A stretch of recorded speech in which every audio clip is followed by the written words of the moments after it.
Life is complex. Join us for the simple gifts of wisdom, love, and delight in the written word. Pilgrim's Progress by John Bunyan. Chapter 10. Part 2. Now I beheld in my dream that they talked more in their sleep at this time than ever they did in all their journey. And, being in a muse thereabout, the gardener said even to me, Wherefore musest thou at the matter? It is the nature of the fruit of the grapes of these vineyards, to go down so sweetly as to cause the lips of them that are asleep to speak. Song 7:9. So I saw that when they awoke, they addressed themselves to go up to the city. But, as I said, the reflection of the sun upon the city, for the city was pure gold, Revelation 21:18, was so extremely glorious that they could not as yet with open face behold it, but through an instrument made for that purpose. 2 Corinthians 3:18. So I saw that as they went on, there met them two men in raiment that shone like gold. Also their faces shone as the light.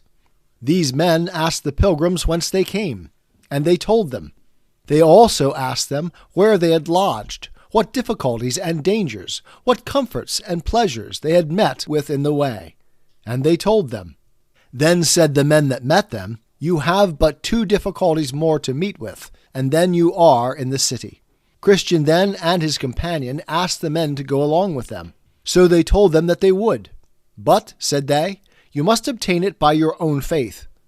So I saw in my dream that they went on together till they came in sight of the gate. Now I further saw that betwixt them and the gate was a river, but there was no bridge to go over, and the river was very deep. At the sight, therefore, of this river, the pilgrims were much stunned. But the men that went with them said, You must go through, or you cannot come at the gate. The pilgrims then began to inquire if there was no other way to the gate. To which they answered, Yes, but there hath not any save two, to wit, Enoch and Elijah, been permitted to tread that path since the foundation of the world, nor shall until the last trumpet shall sound. The pilgrims then, especially Christian, began to despond in their mind, and look this way and that, but no way could be found by them by which they might escape the river. Then they asked the men if the waters were all of a depth. They said no, yet they could not help them in that case.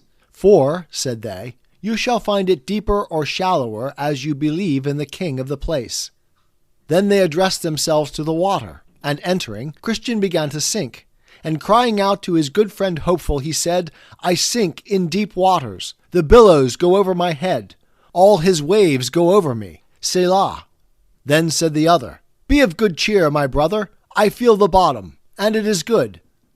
Then said Christian, Ah, my friend, the sorrows of death have compassed me about. I shall not see the land that flows with milk and honey.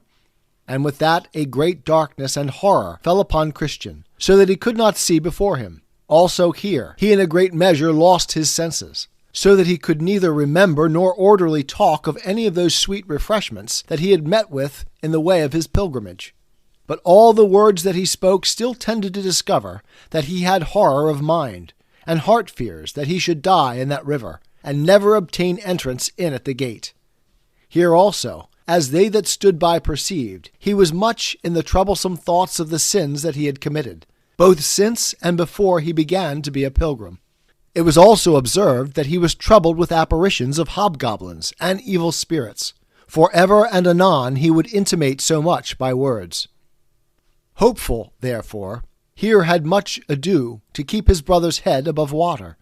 Yea, sometimes he would be quite gone down, and then, ere a while, he would rise up again half dead.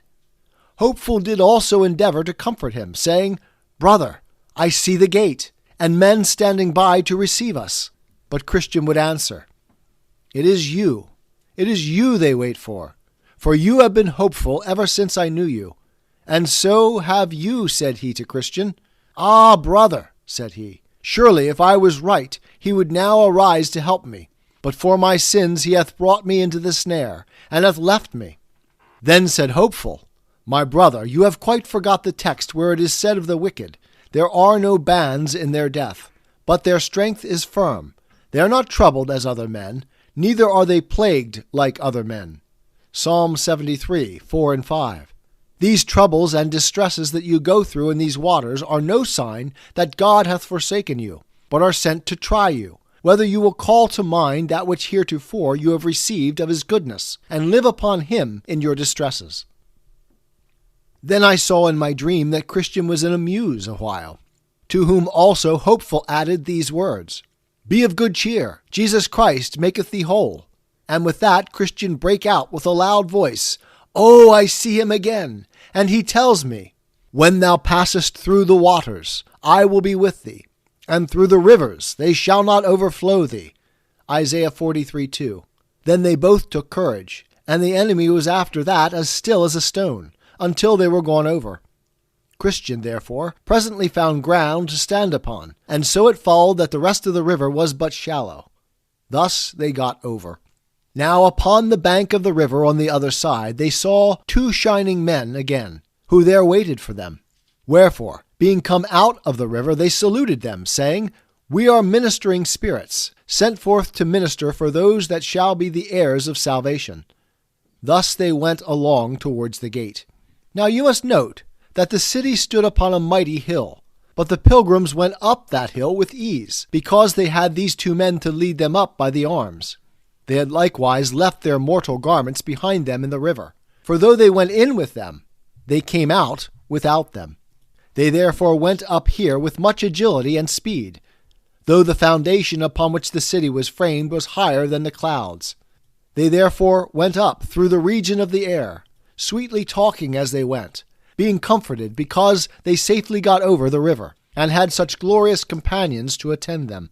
The talk that they had with the shining ones was about the glory of the place, who told them that the beauty and glory of it was inexpressible.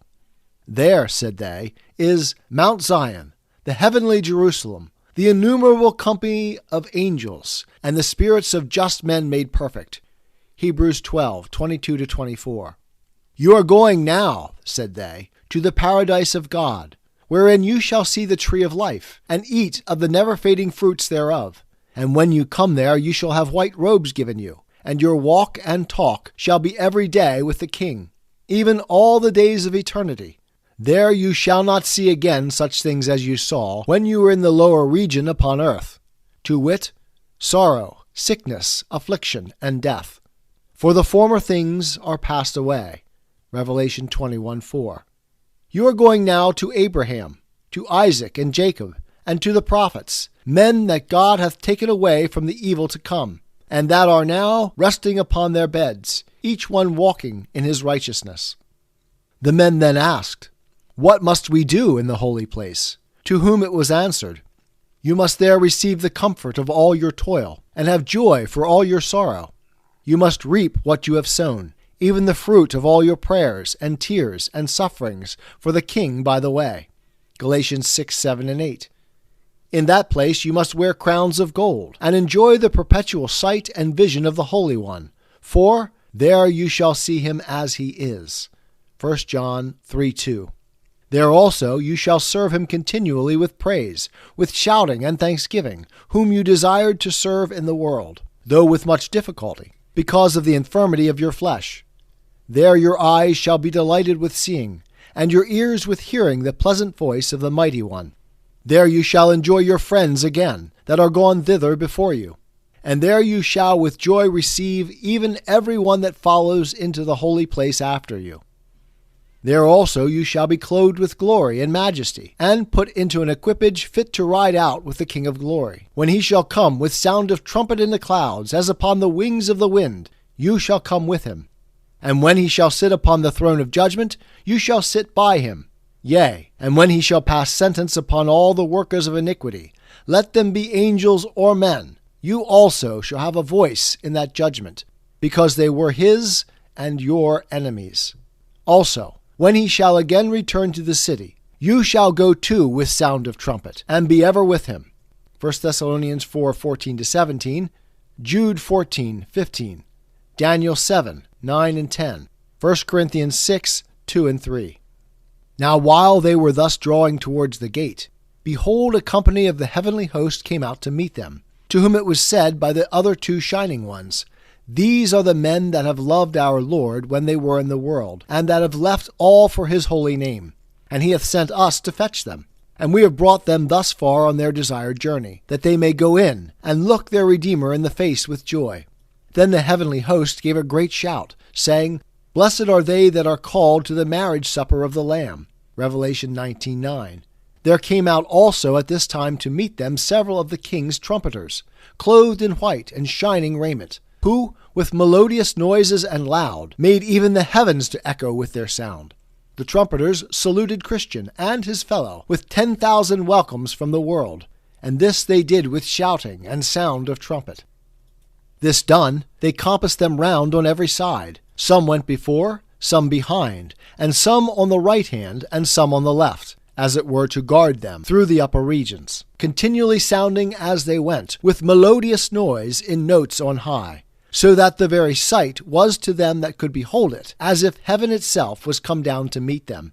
Thus, therefore, they walked on together. And as they walked, ever and anon these trumpeters, even with joyful sound, would, by mixing their music with looks and gestures, still signify to Christian and his brother how welcome they were into their company, and with what gladness they came to meet them. And now were these two men, as it were, in heaven, before they came to it, being swallowed up with the sight of angels, and with hearing of their melodious notes. Here also they had the city itself in view, and they thought they heard all the bells therein to ring, to welcome them thereto. But above all, the warm and joyful thoughts that they had about their own dwelling there with such company, and that for ever and ever. Oh, by what tongue or pen can their glorious joy be expressed? Thus they came up to the gate. Now when they were come up to the gate, there was written over it in letters of gold, Blessed are they that do his commandments, that they may have right to the tree of life, and may enter in through the gates into the city. Then I saw in my dream that the shining men bid them call at the gate, the which, when they did, some from above looked over the gate, to wit, Enoch, Moses, and Elijah, etc., to whom it was said, These pilgrims are come from the city of destruction, for the love that they bear to the king of this place. And then the pilgrims gave in unto them each man his certificate, which they had received in the beginning. Those therefore were carried in unto the king, who, when he had read them, said, Where are the men? To whom it was answered, They are standing without the gate. The king then commanded to open the gate, that the righteous nation, said he, that keepeth the truth may enter in. Isaiah 26:2. Now I saw in my dream that these two men went in at the gate, and lo, as they entered, they were transfigured, and they had raiment put on that shone like gold. There were also that met them with harps and crowns, and gave them to them, the harps to praise withal, and the crowns in token of honor. Then I heard in my dream that all the bells in the city rang again for joy, and that it was said unto them, Enter ye into the joy of your Lord. I also heard the men themselves, that they sang with a loud voice, saying, Blessing and honor and glory and power be unto him that sitteth upon the throne, and unto the Lamb for ever and ever. Now just as the gates were opened to let in the men, I looked in after them, and behold, the city shone like the sun. The streets also were paved with gold. And in them walked many men, with crowns on their heads, palms in their hands, and golden harps to sing praises withal. There were also of them that had wings, and they answered one another without intermission, saying, Holy, holy, holy is the Lord. And after that they shut up the gates, which, when I had seen, I wished myself among them. Now while I was gazing upon all these things, I turned my head to look back, and saw Ignorance come up to the riverside. But he soon got over, and that without half the difficulty which the other two men met with.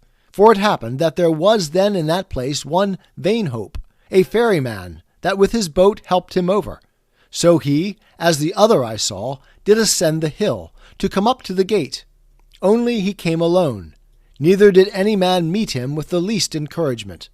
When he was come up to the gate, he looked up to the writing that was above, and then began to knock, supposing that entrance should have been quickly administered to him. But he was asked by the men that looked over the top of the gate, Whence come you, and what would you have?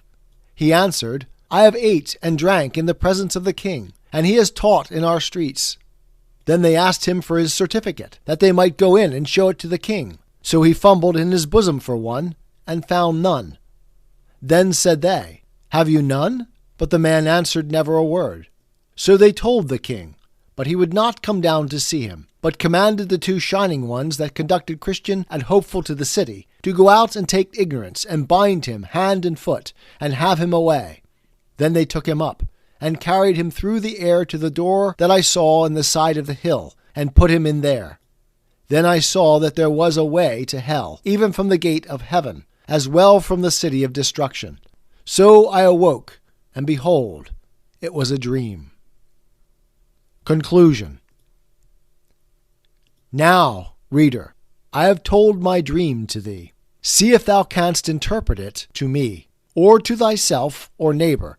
But take heed of misinterpreting, for that, instead of doing good, will but thyself abuse. By misinterpreting, evil ensues. Take heed also, that thou be not extreme in playing with the outside of my dream, nor let my figure or similitude put thee into a laughter or a feud. Leave this for boys and fools, but as for thee, do thou the substance of my matter see.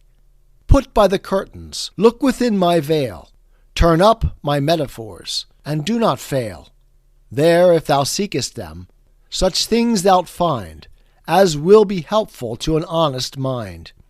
What of my dross thou findest there, be bold to throw away, but yet preserve the gold. What if my gold be wrapped up in ore? None throw away the apple for the core.